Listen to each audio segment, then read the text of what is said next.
আমি একজন মা একটা শিশুকে কোলের মধ্যে রেখে যেভাবে হেফাজতে রাখে, তার নিরাপত্তা দিয়ে রাখে, আমি আমার নির্বাচন এলাকায় আমার সনাতনী ধর্মী ভাইদের, আমি অবশ্যই হিন্দু বৌদ্ধ খ্রিস্টানদের সেইভাবে রেখেছিলাম। কোন দিন, কোন সময়, কোন অবস্থায় কোন সরকারি কর্মকর্তা, কর্মচারী, পুলিশ এবং কোন সন্ত্রাসী বাহিনী দিয়ে তাদের পরে আমি অত্যাচার, নির্যাতন, নিপীড়ন করতে দিই নাই।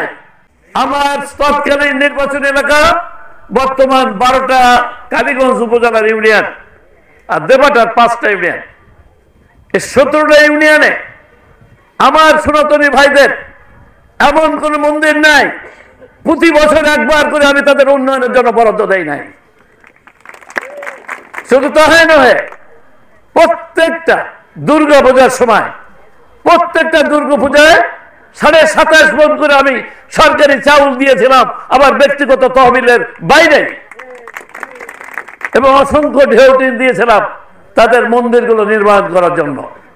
সবচেয়ে বড় কথা, আমি একজন মা একটা শিশুকে কোলের মধ্যে রেখে যেভাবে হেফাজতে রাখে, তার নিরাপত্তা দিয়ে রাখে, আমি আমার নির্বাচন এলাকায় আমার সনাতনী ধর্মী ভাইদের, আমি অবশ্যই হিন্দু বৌদ্ধ খ্রিস্টানদের সেইভাবে রেখেছিলাম। কোন দিন, কোন সময়, কোন অবস্থায় কোন সরকারি কর্মকর্তা, কর্মচারী, পুলিশ এবং কোন সন্ত্রাসী বাহিনী দিয়ে তাদের পরে আমি অত্যাচার, নির্যাতন, নিপীড়ন করতে দিই নাই।